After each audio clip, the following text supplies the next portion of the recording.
What happens when love isn't the problem, but family is? I've always believed that love should be simple. Not easy, but simple. The kind of simple where you look at someone across a crowded room and feel a sense of quiet, a feeling of coming home. That's what I felt with Liam.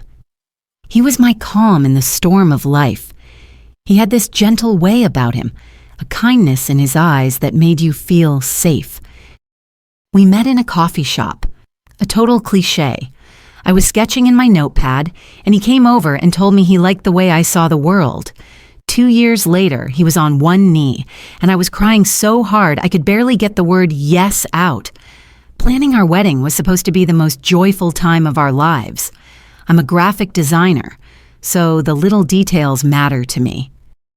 I envisioned a day that felt like us, intimate, rustic, with wildflowers and soft lighting, set in a beautifully restored old barn an hour outside the city. It was our dream. Liam loved it. He just wanted me to be happy.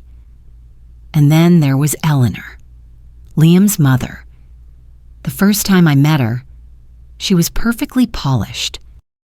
Not a single silver hair out of place, a string of pearls around her neck, and a smile that was technically perfect but never quite reached her eyes. She ran a massive local charity foundation and was a pillar of her community. Her house was a museum of quiet wealth and impeccable taste. In the beginning, I tried so hard to win her approval. I complimented her home. I asked about her charity work. I laughed a little too loudly at her jokes. I just wanted the mother of the man I loved to love me, too.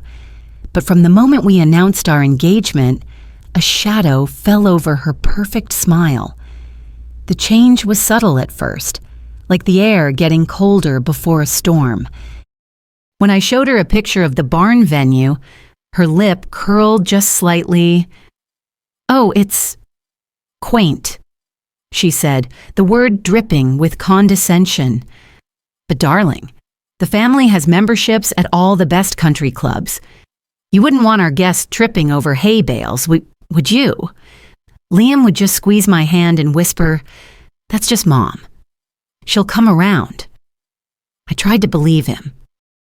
But every decision became a battle.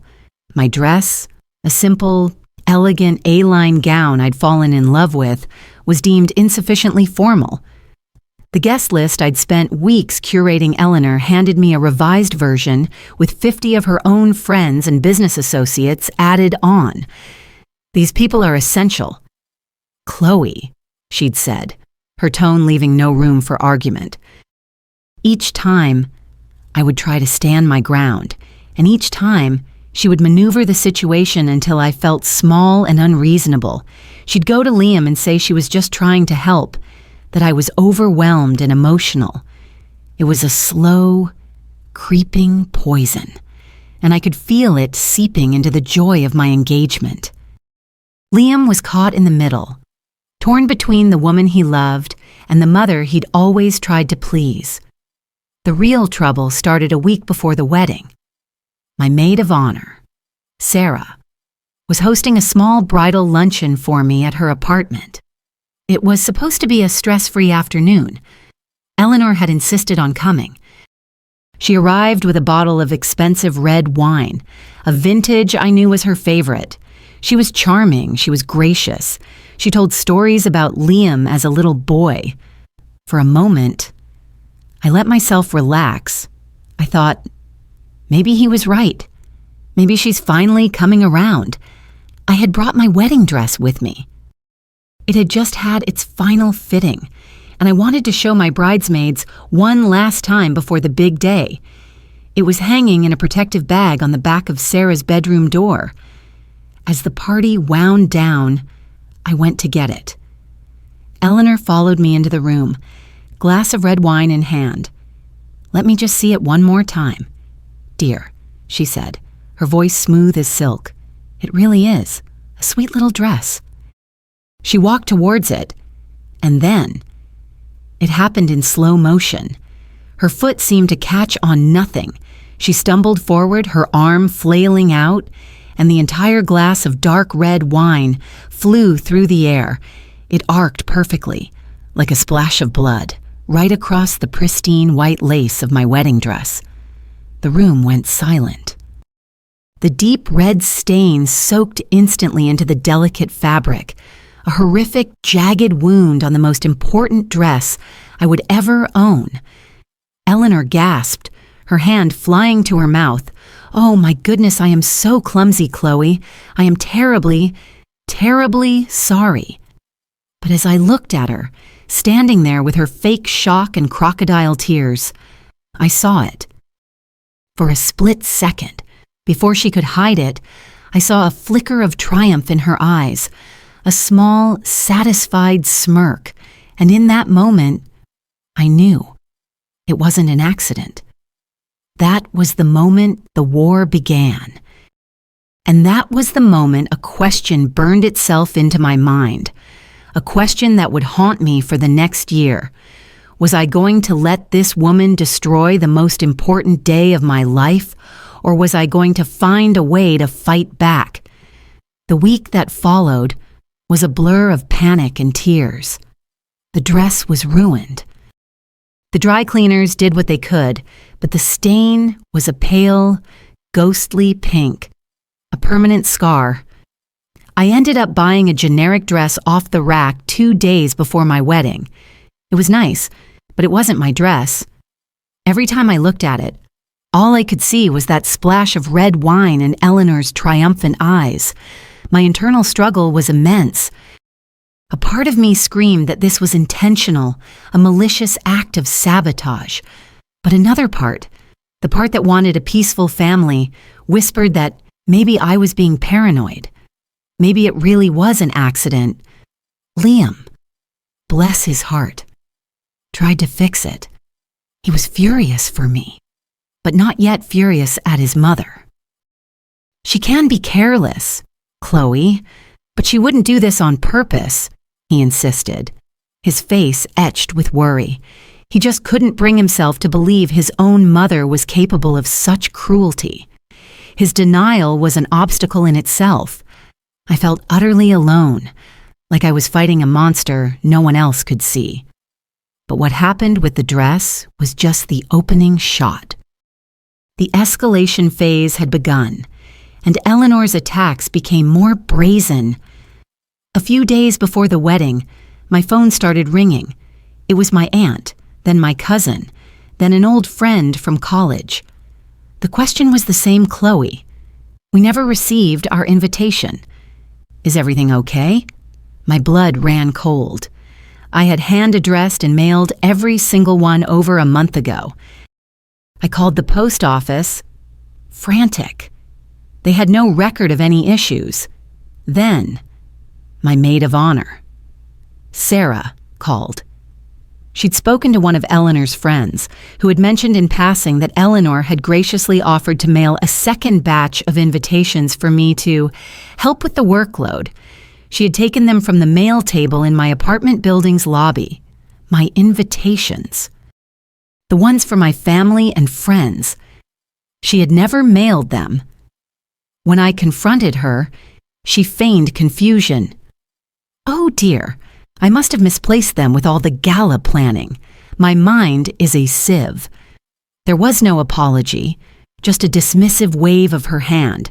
We had to scramble, calling and texting dozens of our most important guests just 48 hours before the ceremony, hoping they could still make it.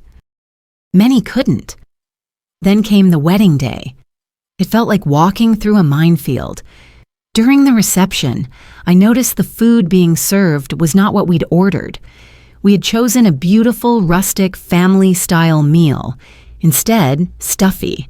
Silver-domed plates of filet mignon were being placed in front of our guests. I found the catering manager. He looked flustered. "Mrs. Eleanor Vance called us last week," he said. "She changed the entire menu. She said it was a surprise for the bride and groom. She paid the difference in cash." The final public blow came during the toasts. My father gave a beautiful, tear-jerking speech. Sarah made everyone laugh. Then, Eleanor stood up, tapping her glass for attention. The room fell silent. I want to welcome Chloe to our family, she began, her voice dripping with false sincerity. When Liam first brought her home, we were all so surprised. She comes from such a simple, humble background. It takes a very clever girl to make the jump from that world to this one. She paused, letting the implication hang in the air. We are just so thrilled that our son has found someone who appreciates the security he can provide. Let's all raise a glass to Chloe. May she never forget where she came from. The room was filled with a thick, uncomfortable silence. A few of her friends tittered. My friends and family looked on in horror. I could feel hundreds of eyes on me, searching my face. I looked at Liam. The color had drained from his face. He was finally, truly seeing his mother for who she was. In that moment, I had never felt so humiliated in my entire life. She hadn't just ruined my dress or my menu.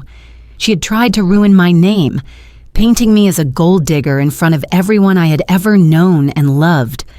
This was my all is lost moment.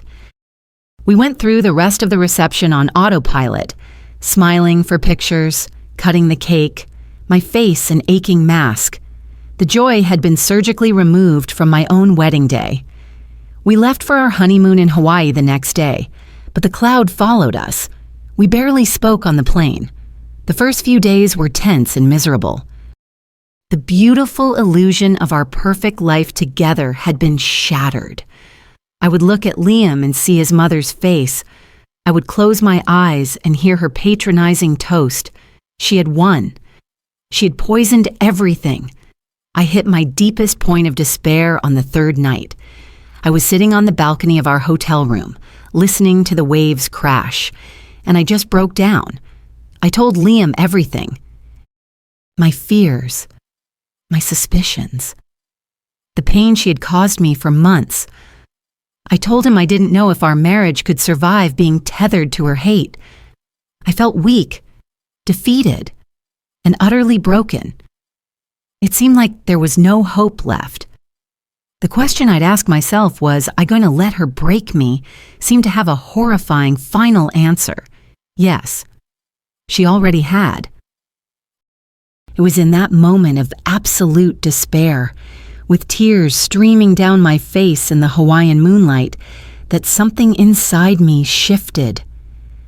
Liam sat down next to me, took my hands, and for the first time, the denial in his eyes was gone.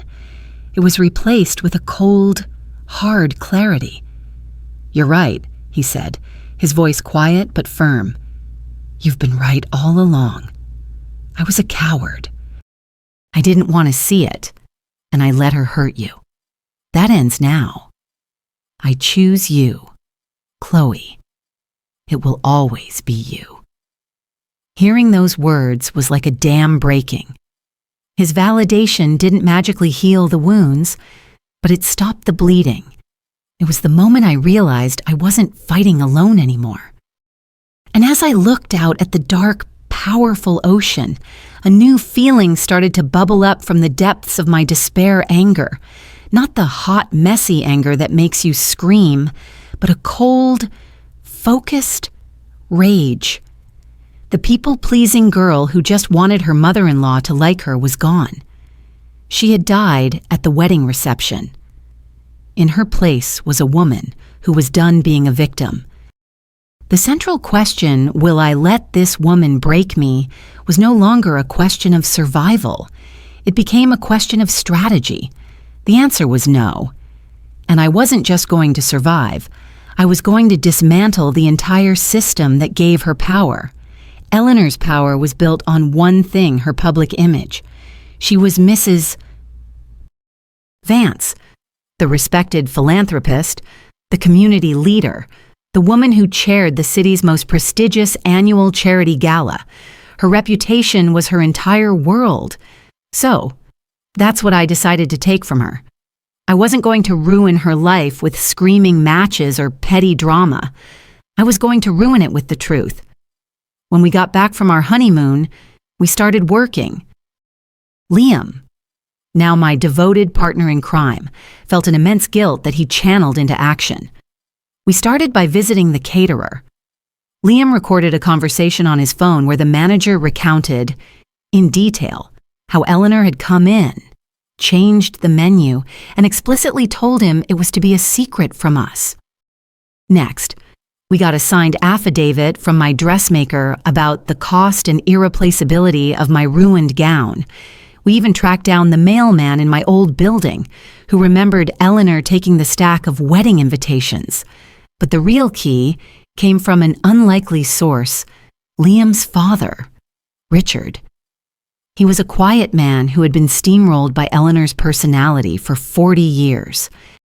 He had watched what she did at the wedding with a look of profound shame. Liam went to him and laid it all out. He asked for his help. A week later, Richard gave us a folder. It contained documents showing how Eleanor had been embezzling small amounts from her own charity for years. Nothing big enough to raise alarms, just enough to fund her lavish shopping habits. She was stealing from the very foundation that gave her a pedestal to stand on. The annual charity gala was in 3 months. It was the centerpiece of her social calendar. This year, Eleanor was set to receive a Lifetime Achievement Award for her service. That was our stage. We spent weeks putting together a video. It was disguised as a tribute to Eleanor for her award. It started innocently enough photos of her at charity events, sound bites from the mayor praising her work, and then the music would shift. The video would cut to a shot of my ruined wedding dress, followed by the caterer's recorded testimony. It would cut to my aunt, speaking on camera about how she never got her invitation. It would show scans of the documents from Richard, with the embezzled amounts highlighted in red, stark against the white page, the night of the gala. My heart was pounding out of my chest. I sat at a table with Liam, a silent, unified front. Eleanor was at the head table, glowing, soaking in the adoration. When the time came for her award, the host announced the special tribute video. Her face lit up with a proud, expectant smile. The video played on the 3 giant screens in the ballroom. For the first minute, everything was perfect. People smiled and nodded.